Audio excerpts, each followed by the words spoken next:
Bakal calon gubernur Jakarta Ridwan Kamil dan Pramono Anung mulai mempromosikan diri menjelang Pilgub Jakarta pada November mendatang. Keduanya saling membagikan ide serta rencana untuk ibu kota ke depannya, mulai dari membantu urusan curhat warga hingga adu dana operasional RT/RW.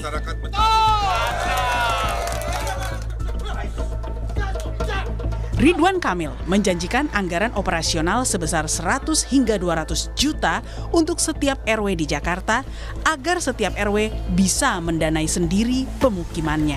Tak hanya itu, RK yang berlatar belakang arsitek juga menjanjikan satu kecamatan, satu arsitek demi mengubah wajah khas setiap wilayah.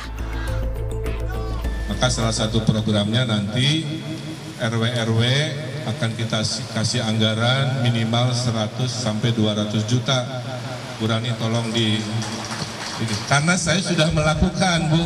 Masa Bandung bisa, Jakarta enggak. Apa yang terjadi? RW-RW warganya ikut mikirin, mendesain sendiri wilayahnya. Coba bayangkan, terjadi perdebatan. Ini duit dari Pak Gubernur mau diapain? Apa ngurusin selokan?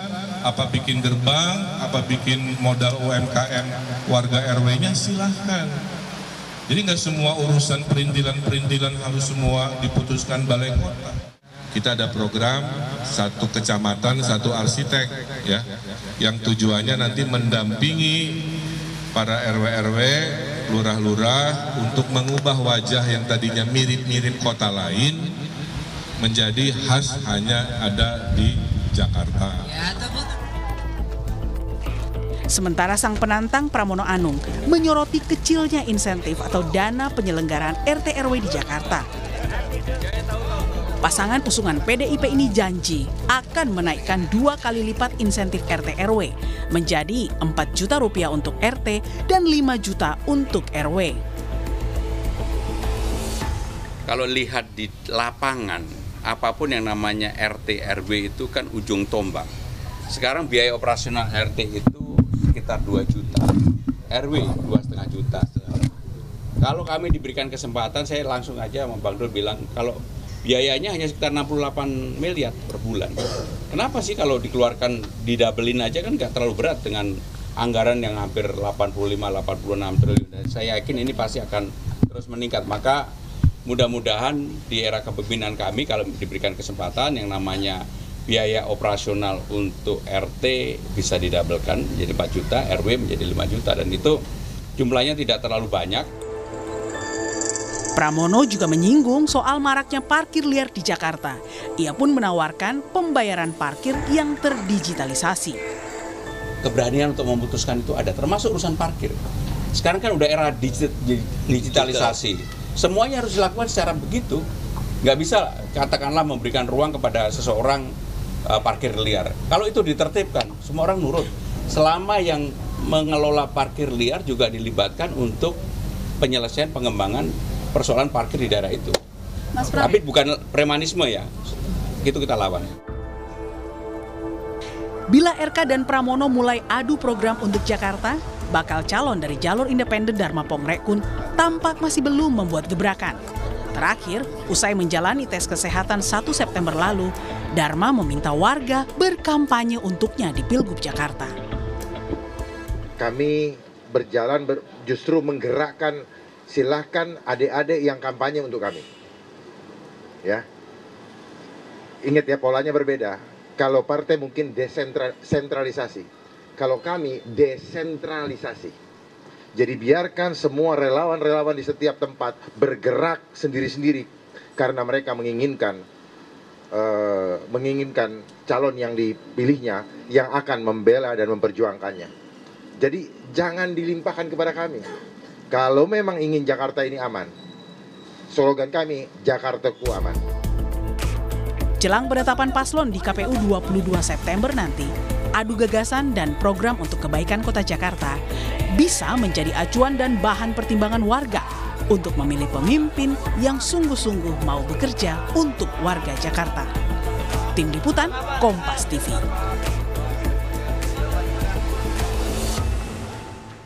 Menjelang penetapan paslon Cagup Cawagup Jakarta 22 September nanti, adu program dan gagasan kedua paslon RK dan Pramono mulai digencarkan. Tak hanya programnya, adu sosok terkenal sebagai tim ses juga jadi sorotan. Lalu siapa yang punya program lebih relevan untuk warga Jakarta?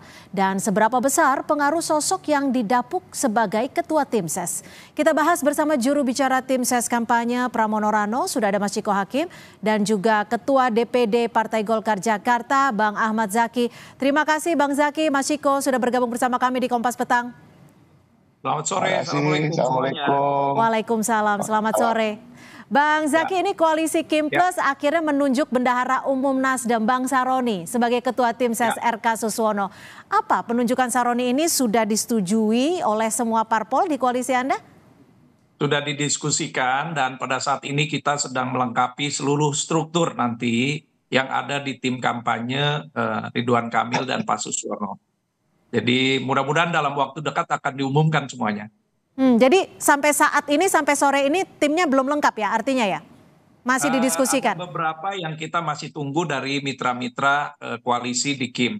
Ya, termasuk juga dari beberapa yang di PKS juga. Karena kan PKS juga di sini sebagai wakil juga Pak Suswono mewakili PKS. Dan tentunya kita juga melibatkan elemen-elemen masyarakat yang lain. Akademisi, tokoh pemuda, ya, yang berafiliasi juga dengan mitra partai politik kita, termasuk alim ulama nanti. Bang Zaki, ini kan Bang Saroni tadi sempat bilang bahwa dirinya ditelepon Pak Dasko tadi malam. Ini dadakan artinya? Sebetulnya nama-nama itu sudah ada, tinggal nanti penetapannya saja. Karena kan dari koalisi sudah mempersiapkan nama-nama tersebut, tinggal penentuan siapa ketuanya.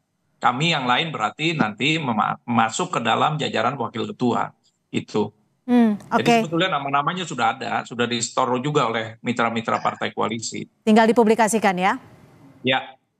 Mas Ciko, ini kalau dari tim ses Pramono Rano ini bisa dibilang banjir nama populer nih ya. Cak Lontong, Cornelia Agatha, Once, Roni Sianturi, Andre Hehanusa, Cica Kuswoyo, Tina Tun, dan masih banyak lagi. Ini memang mau pakai cara strategi nama-nama populer untuk memenangkan hati warga Jakarta? Enggak begitu juga kalau kita runut ya, kalau betul-betul dipelajari siapa sosok-sosok yang disebut tadi. Hanya Cornelia Agatha yang bukan kader PDI Perjuangan atau yang pernah bekerja sama dengan kami sebagai partai ataupun mengusung di kontestasi pilkada lain. Calon Tong itu kan terlibat aktif di Pilpres kemarin. Kalau kita bicara Cica Kuswoyo, anggota DPRD terpilih dari PDI Perjuangan untuk di Jakarta. Once, anggota DPR terpilih dari PDI Perjuangan. Andre Hanusa sudah saya rasa 15 tahunan menjadi kader PDI Perjuangan. Beberapa kali maju dalam kontestasi pileg juga, tapi belum beruntung. Tina Tun, jagoan elektoral di Jakarta Utara. Ini kedua kalinya dia terpilih dengan suara yang lumayan fantastis untuk ukuran DPRD. Artinya ini adalah memang kader-kader dari kami, tetapi tentu salah satu yang kami ingin kedepankan adalah kami ingin tampil ramah. Kami ingin merangkul warga, karena memang kita ketahui PDI Perjuangan ini bukan sendiri, berdua sama Hanura. Artinya kita harus berkoalisi dengan warga dan rasa-rasanya Calon Tong sangat cocok untuk bisa menjadi jembatan itu dan teman-teman yang lain. Tapi kalau kita lihat di layer-layer keduanya seperti ketua harian dari tim ses kami adalah Ketua DPRD DKI Jakarta 2 periode, Prasetyo Edi Marsudi, yang artinya tentu memahami segala permasalahan warga dan juga tahu solusi-solusi yang terbaik sehingga bisa memperkaya apa yang menjadi masukan-masukan bagi Mas Pram dan Bang Rano untuk kemudian kami bisa memformulasikan gagasan dan visi misi yang terbaik buat warga Jakarta. Kalau dari Bang Zaki sendiri nantinya akan ada nama-nama populer tidak untuk untuk melawan dari tim sesnya Pramono Rano nih? Gini, kita juga kan akan melibatkan seluruh kader dari Partai Kim, ya. Entah itu nanti yang diusulkan kader-kader itu ada para selebriti ataupun anggota DPRD dan DPR RI yang ada. Jadi kalau dari Partai Kim semua itu adalah yang diusulkan ini adalah yang kader-kader partai kemudian juga sudah terbukti memiliki electoral vote di Provinsi Jakarta, ya. Kalau Gitu, Mbak. ya silakan. Ya, jadi pada prinsipnya kita sedang melengkapi dan nanti bisa dilihat juga. Jadi bukan cuma sekedar populer, tapi juga kita poinnya adalah para tim sukses ini nanti bekerja sesuai dengan dapilnya masing-masing dan kemampuan mereka masing-masing. Bang Zaki, benar nggak kalau nanti akan ada program makan siang gratis juga untuk sejumlah kategori seperti ojol dan lain sebagainya dalam program Anda? Kalau untuk Jakarta pada saat ini sudah dirintis juga program sekolah gratis, ya. Kemudian untuk beberapa level sekolah-sekolah swasta, bukan yang level sekolah swasta yang mahal-mahal, tidak. Tapi kalau untuk madrasah, kemudian sekolah swasta yang level 5, 4 itu yang memang akan dibantu. Nah, Oke, kalau nanti Raffi Ahmad akan ikut turun seperti tim ses waktu lalu? Ya bisa jadi saja. Nanti tinggal Raffi diusulkan oleh partai mitra partai koalisi yang mana. Oke, sekarang kita bicara program nih, Bang Zaki. Ada ide untuk menambah uang operasional RW di Jakarta 100 sampai 200 juta. Ini idenya muncul dari mana dan apakah memungkinkan? Kalau untuk APBD Jakarta yang 80 triliun lebih, ini sangat memungkinkan, di mana RW ini adalah garda terdepan untuk program-program pembangunan nantinya skala kecil yang skala RW yang nanti bisa dijalankan di RW masing-masing karena kebutuhannya kan pasti berbeda-beda. Apalagi sekarang ini Bang Emil ini juga concern sekali terhadap penataan kawasan perumahan pemukiman di Jakarta, khususnya daerah-daerah padat kumuh miskin. Oke, ditahan dulu sampai di situ. Karena berdasarkan catatan, ini kan ide untuk menambah ini lebih dulu diungkapkan oleh Pramono pada tanggal 3 September. Lalu tanggal 6 September, RK juga keluarkan janji untuk menambah dana sebesar 100 sampai 200 juta untuk tiap RW. Ini nggak takut dibilang ekor ide lawan?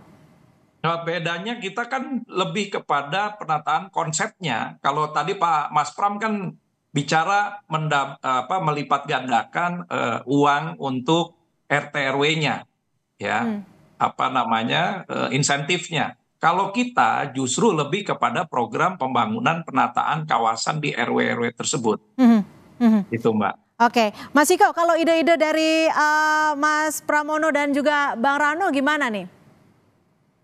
Saya ingin mengkoreksi dulu ya, dari tadi disebutkan insentif yang sebenarnya salah.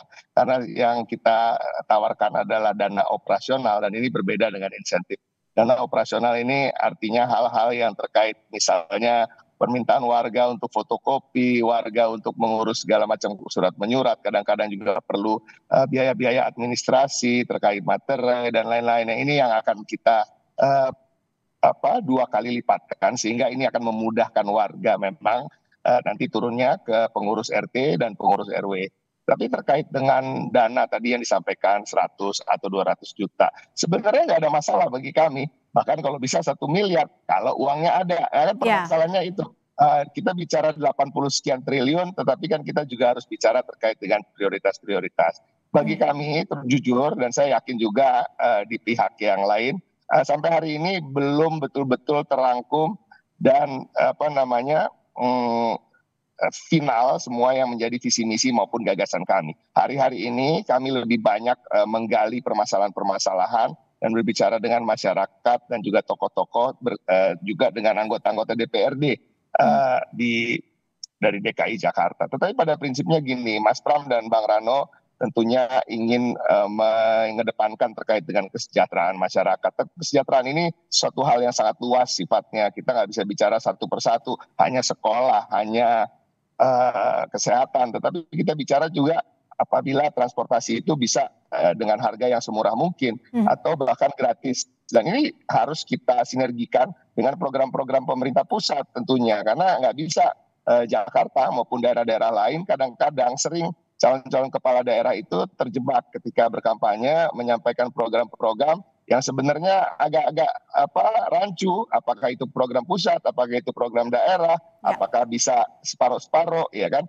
Dan ini yang harus betul-betul kita diferensiasikan Dan dalam waktu dekat lah insya Allah kita akan bisa menyelesaikan ini. Tapi intinya gini, permasalahan yang kita ketahui, Jakarta sebagai kota metropolitan yang sangat besar ini, kalau kita mungkin masyarakat nggak tahu, ada 500.000 orang miskin yang hidup di bawah garis kemiskinan. Artinya ini juga harus menjadi perhatian dari calon-calon, dan harapan kami tentu setiap paslon, tidak hanya paslon kami, mengeluarkan dan menelurkan program-program yang luar biasa untuk keluarga, dan saya rasa ini akan menjadi pertarungan yang menarik karena Kang Emil, Mas Pram, dan Bang Rano maupun Polrekun Dharma sekalipun adalah tokoh-tokoh yang saya rasa patut kita acungkan jempol terkait rekam jejak dan pengalamannya, dan mudah-mudahan pertarungan gagasan yang lebih dikedepankan. Baik, terima kasih Mas Ciko Hakim, dan juga terima kasih Bang Ahmad Zaki sudah bergabung memberikan perspektif di Kompas Petang. Selamat sore.